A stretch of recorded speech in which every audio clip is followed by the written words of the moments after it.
welcome to the Wordsmith Forge Christian Fiction Podcast.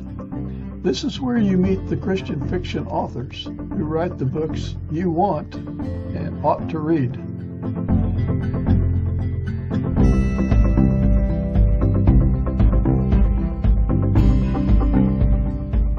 I'm excited today to talk with author James L. Rubart. He's been writing now for quite a while, and I think, what do you have, Jim, 8 books?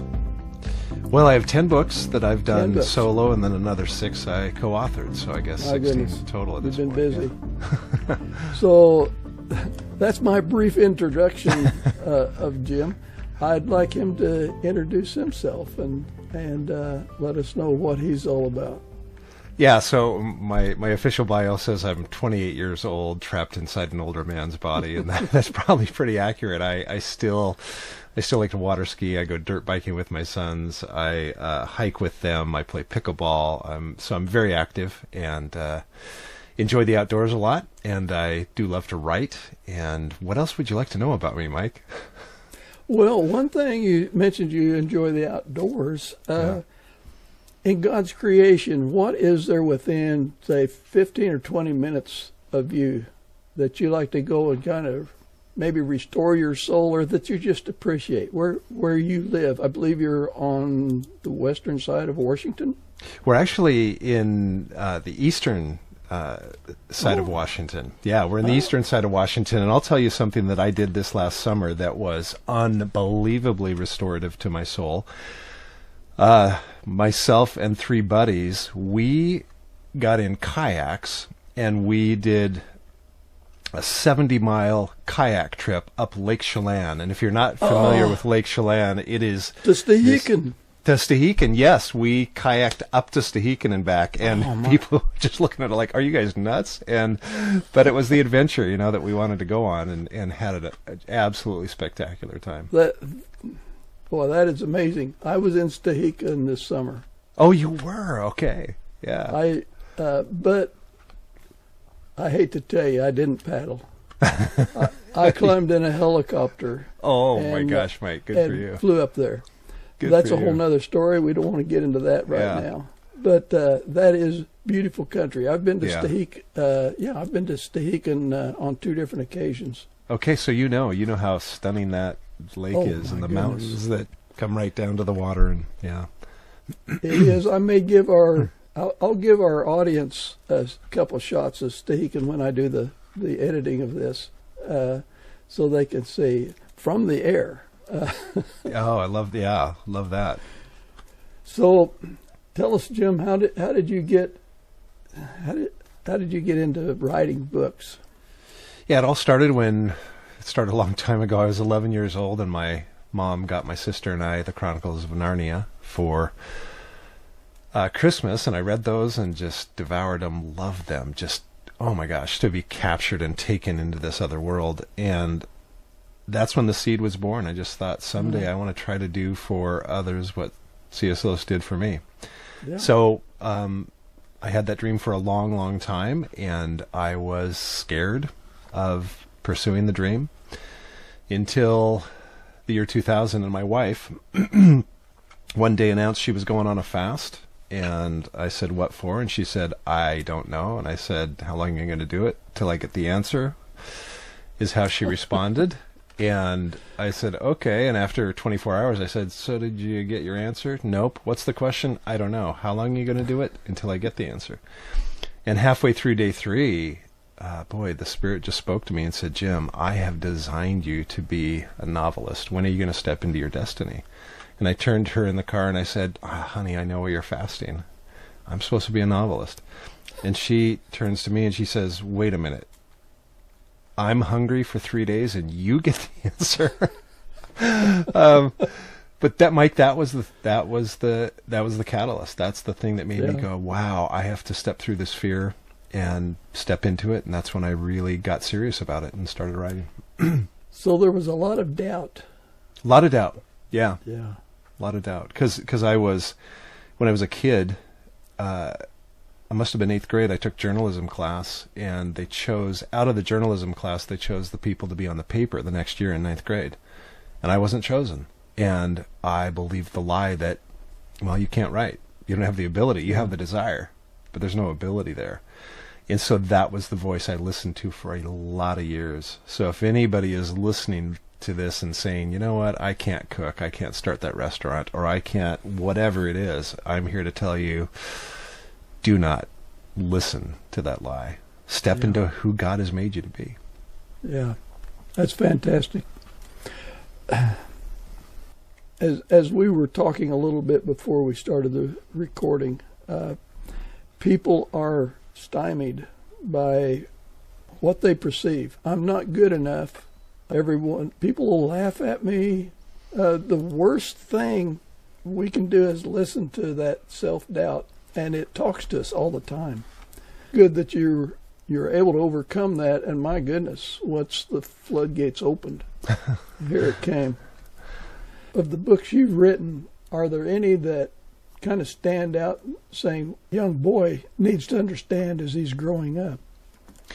I'm a believer that, let me put it this way.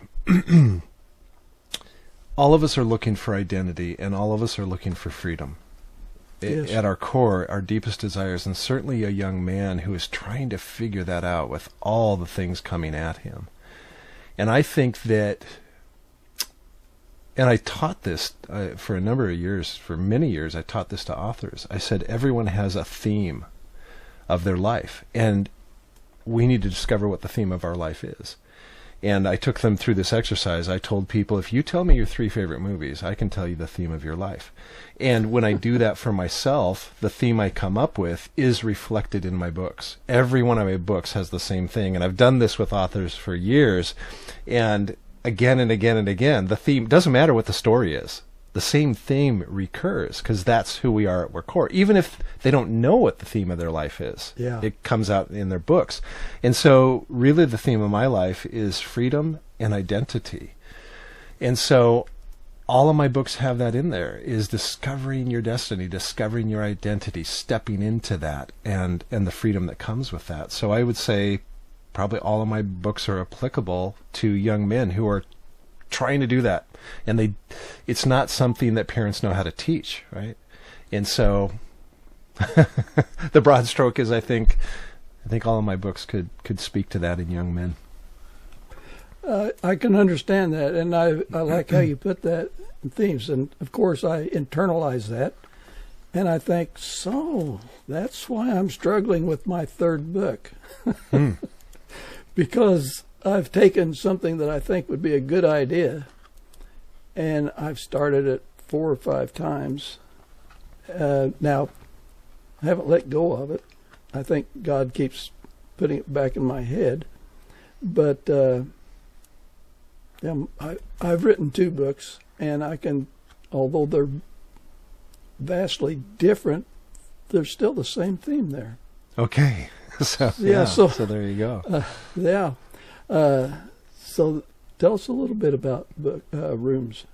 Yeah, that was the one that started it all. So Rooms is the story of this young software executive that inherits this home down on the Oregon coast that turns out to be a physical manifestation of his soul. And so he is walking into all these rooms that are actually part of his soul.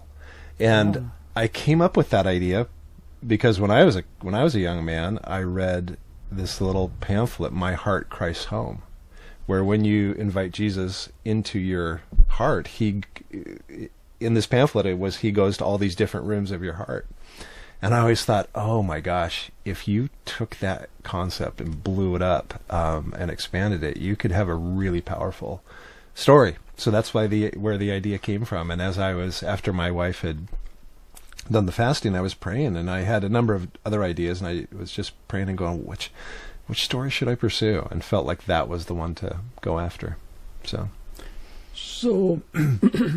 could you give us an idea of some of the different rooms in a person's heart? I think there's a couple rooms come to mind. One of them is a memory room, where we have all these memories, and some of them are not great memories that we have to face. And I believe the Holy Spirit wants to bring healing to our past and healing to our memories. But you got to step into potentially some pretty painful, access some pretty painful memories to be able to do that. Yeah. So one room is the memory room. Another room is the music room, where my character used to play music, and it used to be the way he expressed himself and really accessed the glory of God. It was through his music, but he put it down. And so he discovers this room, right, where all these amazing guitars, and you're a guitar player, I'm a guitar player. So he could access that. And then there's a room in the house that I don't want to talk about because I don't want to spoil anything, but right. Kind of some. I'll just say there's some other mind-blowing rooms within the house, because since this is playing with imagination, I could create any kind of room I wanted in the house. And there's a room that he finds that, I'll just say, points him to his destiny, his identity, and what he should be pursuing. So, and what little I know about the book, the man Micah Taylor could say, I got it all. What do I need? Yeah. What do I need with God? Yeah. That sounds very powerful.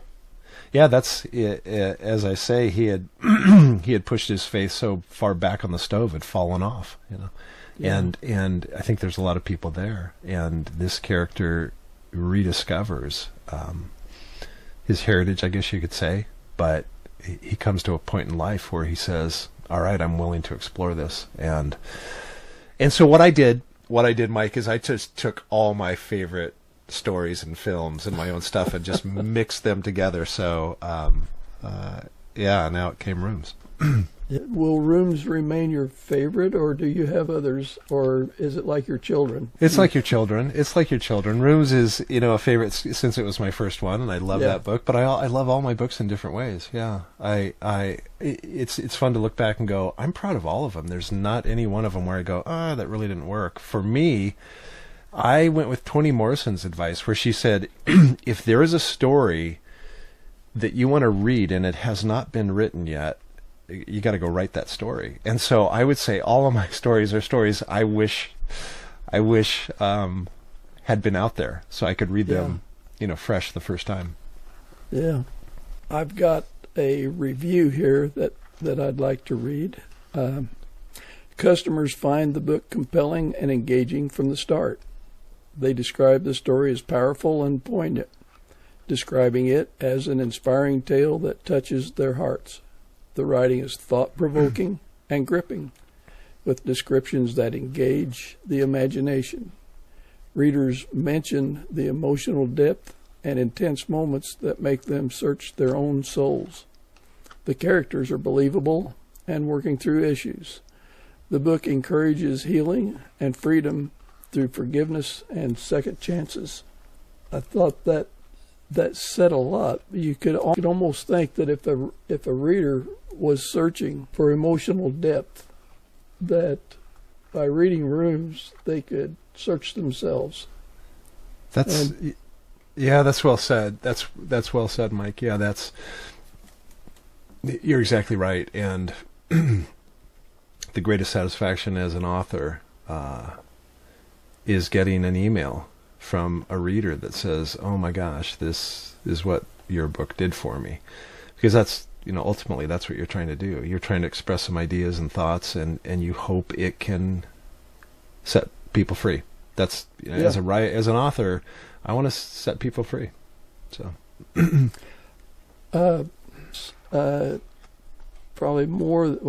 definitely more than monetary value. It's when they know that they've connected with another individual. It means the world. Yeah, it does. I have a list of questions here. How do you balance your writing with your experiences? And how do you balance your writing with other activities? You're a very active person, but yet... Contract deadline is a good motivator to to write, definitely. and so it's just a matter of scheduling days where you go, I've got this block and I have to write. And it's interesting because a lot of people say, well, I want to write. I want to write a book, and when the inspiration comes, I'm going to write. And you can't do that. You have to sit down and you have to write. And the reality is, and you've experienced this, Mike, because you've done 2 books. A lot of times you'll sit down and you'll think nothing is there. It just isn't happening. But you press through, and 5 minutes in, 10 minutes in, it's like, oh, it starts to flow again. So you have to have, there is a definite discipline, and there is a definite mindset if you want to write. And that is, you know what? I just heard this stat the other day, and I'm going to assume it's true, that the average person has 34 hours of TV a week. And you go, oh my goodness.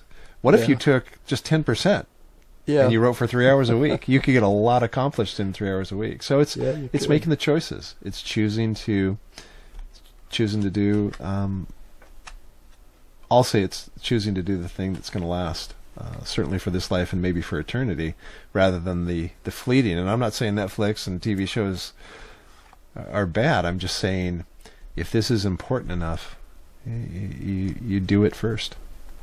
Yeah. Anyone can become an author, but it takes skill and dedication to be a writer.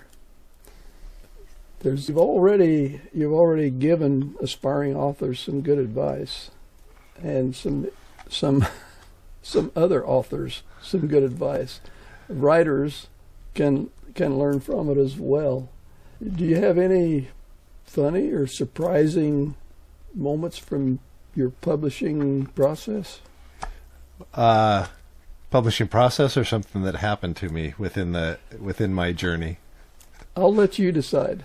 Okay, well, I'll tell you a story. This is the first one that popped into my mind, so I'll tell you the story. My 3rd book had come out, and there's an organization called ACFW, American Christian Fiction Writers. And I was at the annual conference, and every year they pick books of the year. And I'd been nominated for the 3rd time for one of the awards.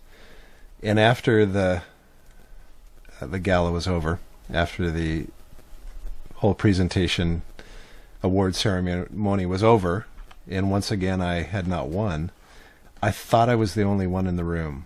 And as I was walking out, I said out loud, I said, wow, what do I have to do to win one of these things? And the sound man, who is a friend of mine, was up in the booth, and I didn't see him. And without missing a beat, he says, write a better book. I just thought, one of the funniest moments. It was great. It was so funny. So yeah. Oh, what are you going to work on next?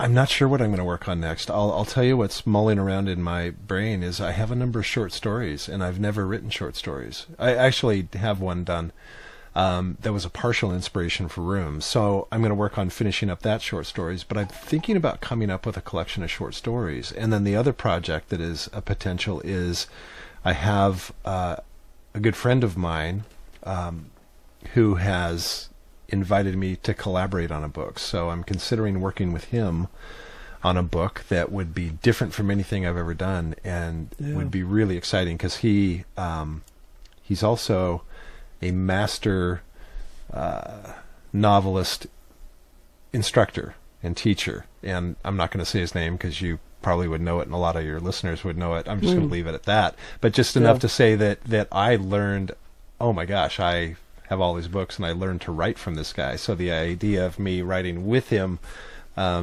is pretty exciting. So those are kind of the two things that are on the forefront of my mind right now. You do have a website? I have a website, and people can email me from the website, and you can buy my books on Amazon. That's probably the easiest place because they are the 900-pound. No, they're the 1,200-pound gorilla these days in terms of book sales. And so reach me through my website. And if people want to email me directly, I'm happy to chat with them that way too. And that email address is james@jameslrubart RUBART.com. So that's another good way. Then. Mike, there's something I would love to say to all your listeners. Sure. And we're going to kind of touch on something we already touched on before, but I'm going to repeat myself because I think it's so important. I have seen writer after writer after writer that is hesitant to step into their dreams. And one of the things my son and I did for 5 years, we had the Rubart Writing Academy, and we taught people how to do what I've done. And again and again and again, the biggest issue that the writers had was believing in themselves and stepping out and taking that leap of faith. And so this applies whether you're a writer, whether you want to take travel groups to Europe, whether you want to start that restaurant, whether you think, oh God, I've always wanted to hike the Camino, and you just don't think you can do it. I was there, and I never imagined in a million years that I'd end up in the Christie Hall of Fame. It's just kind of, it's still surreal for me to think that that has happened. And so I just want to say that anyone who has a dream, I don't care what the dream is, writing, cooking, travel, athletics, whatever it is, do it. Go for it. Because there's this amazing story that Jesus tells where this guy goes away and he says to one guy, I'm going to give you 10 grand. Another guy, he gives him 5 grand. Another guy gets $1,000. And he says, take care of that while I'm gone. And the first guy takes the 10 and he turns it into 20. Next guy takes the 5 grand, turns it into 10. The guy with 1,000, he just buries it in the ground, does nothing with it. And he comes back and he goes, way to go, number 1. Way to go, number 2. Number 3, what are you doing? You could have at least put it in the bank and got some interest off of it. And what I've always found fascinating with that story is there's not a fourth guy. There's not a fourth guy that tried with his 2,500 and failed. And so what that tells me, or my interpretation of that is the only failure is not trying. The only failure is not trying. It's not about whether you make 20 or 10 and double it. It's, did you try with the gifts you have and the abilities you have? Because there's varying degrees of ability. Some people are just more talented. That's just the way it is. But with what you have been given, have you given it a shot? And I think at the end of the age, Jesus is going to go, wow, Jim, you lost the $2,500, but man, you gave it a good try. Way to go. Yeah. So anybody out there hesitating, try. There's not a guy that said, well, you didn't give me anything. We all have something. Great point. And so I think that's a great analogy and a great reminder that God has given us life. He's given us fellowship, the need to be with other people in some way. And this has been a very, very uplifting discussion. I'm so glad. I so appreciate it. When this podcast is a tremendous success, we'll have you back, and you can say, well, Mike, it's because you were not afraid to be rejected. Yeah. You weren't afraid to use your old man voice and ask people questions. Yeah, but see, this old man voice that you have, you critique it, and yet I hear it as comforting and warm and inviting. So, it's all perspective. Another saying I love, and I actually wrote a whole book about it, The Journey to Jake Palmer kind of embraces this idea. But years ago, a friend of mine said, it's impossible to read the label when you're standing inside the bottle.